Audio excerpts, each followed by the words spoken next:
It says I'm live. There we go. Hi, everybody. This is a tough subject for me to talk on because I deal with it.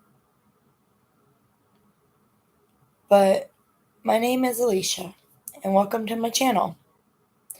I'm here to talk about Wernicke's encephalopathy and how it impacts my life. Wernicke's encephalopathy is an acute neurological condition that is characterized by a clinical triad of ophthalmology, ataxia, and confusion. This disease is caused from a thiamine deficiency, which primarily affects the peripheral and central nervous system. The causes of this disorder are as follow: alcohol abuse, malnutrition, liver disease, hyperthyroidism, immunodeficiency syndromes, malignancies, chronic infections, increased metabolism, and chemotherapy.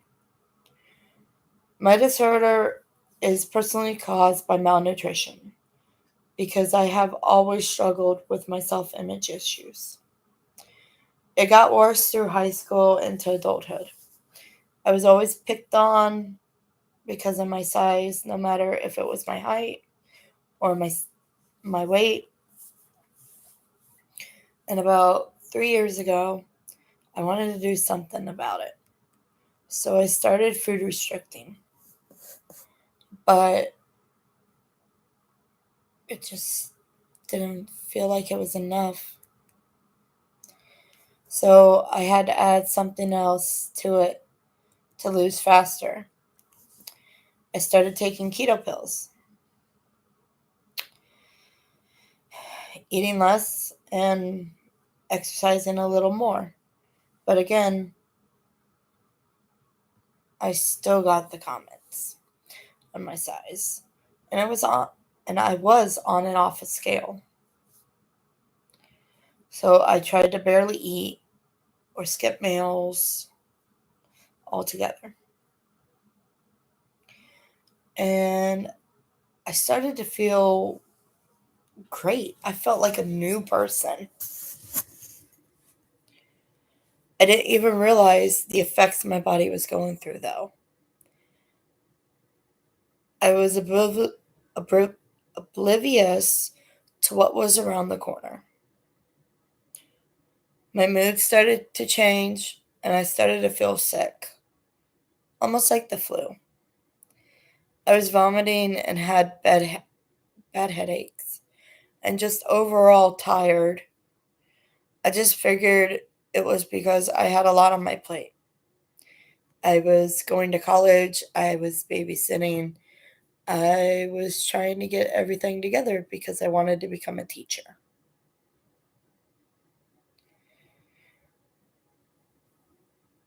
But we wanted to make sure it wasn't COVID or something worse.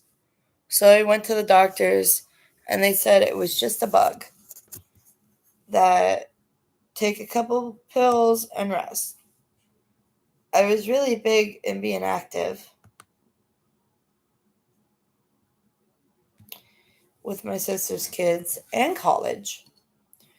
When I got sick, it was hard to keep up with everything. But I fought to even I failed in the end. My sister started to realize that something was really wrong with me. And I wasn't faking any of what I was feeling. She sent me to the hospital multiple times, but they would send me home with a different medication and dismiss me. It got to the point where I started to get weak because I couldn't hold food or drink, nor did I have the strength to make it to the hospital. It took nearly 3 months for the hospital to take me seriously. The EMTs that would have to constantly come out to get me and take me to the hospital were really nice at first. But then over time, they came out, and this one time that I can remember clear as day, and they told me that if I've been several times that I needed to quit abusing their services. Their services are for emergency uses only. And if I was to call again, they would have me arrested. So when my sister had to go down to Florida, I didn't want to go. I didn't feel well enough to travel. She set it up so someone would come and check on me throughout the day. And it got to the point they had to move me to her house till my sister got back. By that time, I was weak. I tried to eat, but I would get so sick and try to make it to the toilet. Some of the time I couldn't make it. But I broke my ankle in one of the parts of me going to get sick in the toilet.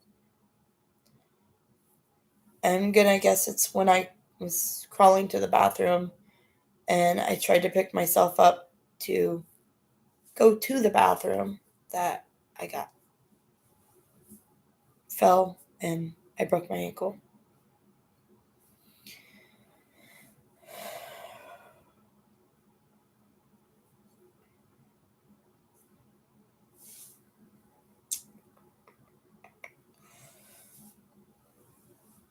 It took them nearly a year and 6 different hospitals. Lots of tests, lots of medicine to get me better. While I was in and out of the hospitals, I didn't get a lot of visitors. There was one time I could remember I was in my local hospital right down the road. I was in and out of consciousness where I could see people, but I couldn't tell you their names or even speak to them.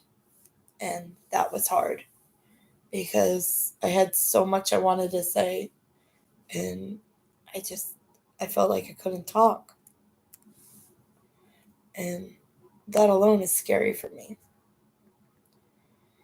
But I remember this dream after I had saw my mother who came to visit me.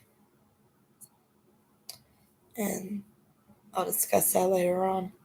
But I had this dream where I saw my grandmother, which, if anybody knows me, my grandmother's been dead since 2011.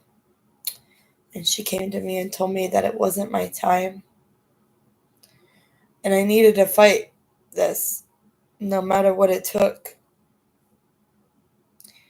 And I can remember it to this day. But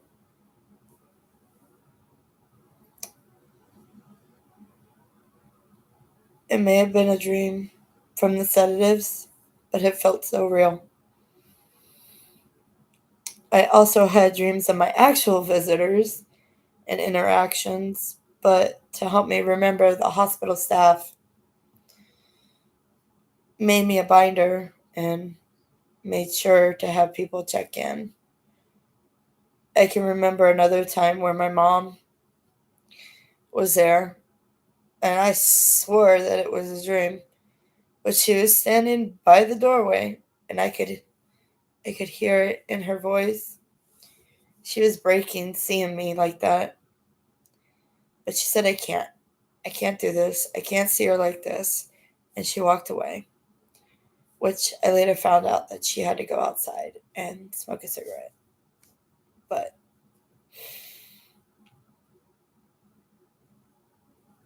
after that dream that I had about my grandmother and seeing my mom's broken heart, I decided to fight to get better. After a while, I was able to watch some TV without getting a headache. and I was watching Disney Channel, and a song came on by Rita Ora called Finish Line. It reminded me that even though life seems hard right now, the finish line is always worth it. I pushed myself to get stronger, no matter how hard it was. When I felt like being able to roll over, sit up, drink, eat, go to the bathroom on my own, transfer, or just using my memory, this song put a smile on my face and gave me the strength. I also have the support of my hospital and the family and friends to get me through it. It took a while, but we were finally able to get me in with a doctor on a regular basis so I don't have to keep going to the hospital. And it's hard to hear, but I had lots of testing, and they found out that I have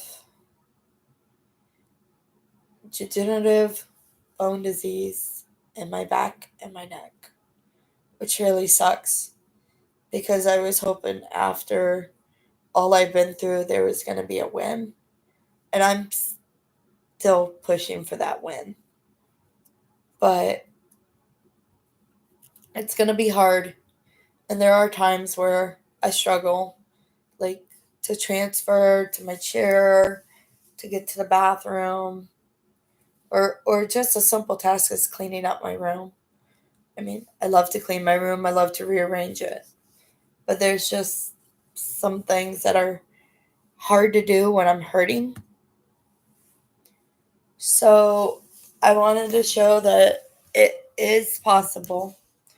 No matter what your size, no matter what your shape, you can get through this.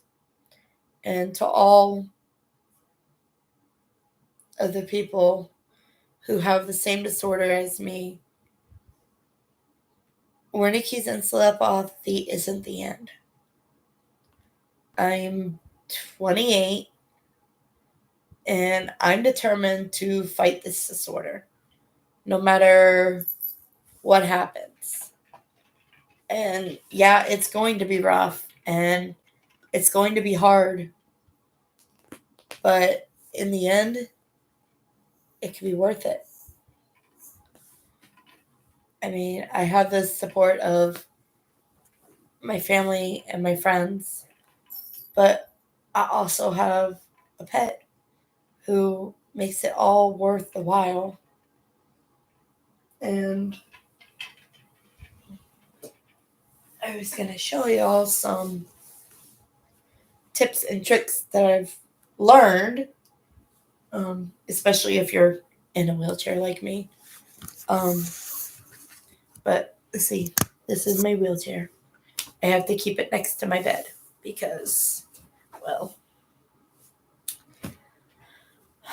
I can't very well walk or stand long enough to transfer. So what I'll do is I'll get to the edge of my bed, fix my pad because my seat is like really, really old.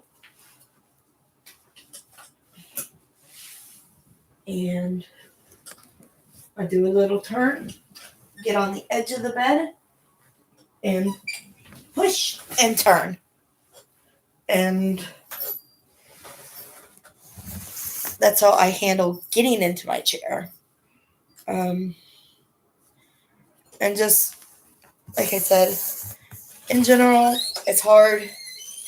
I have lots of quotes everywhere to help me remember that though everything's hard, it can be done.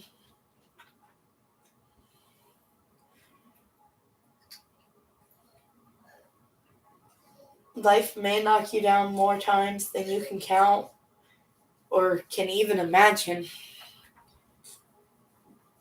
Don't knock yourself down. You got this. Where there's a will, there's a way. And there's plenty of ways to get this done. But I'm going to sign off for now. In my next video, I'm going to pull up some questions that some other people who deal with Wernicke's and encephalopathy has been asked by their peers or their family or just some stranger. And we're going to get them answered. It's okay to ask us what's wrong. Just don't judge us until you know us. But this is bye for now. Thank you.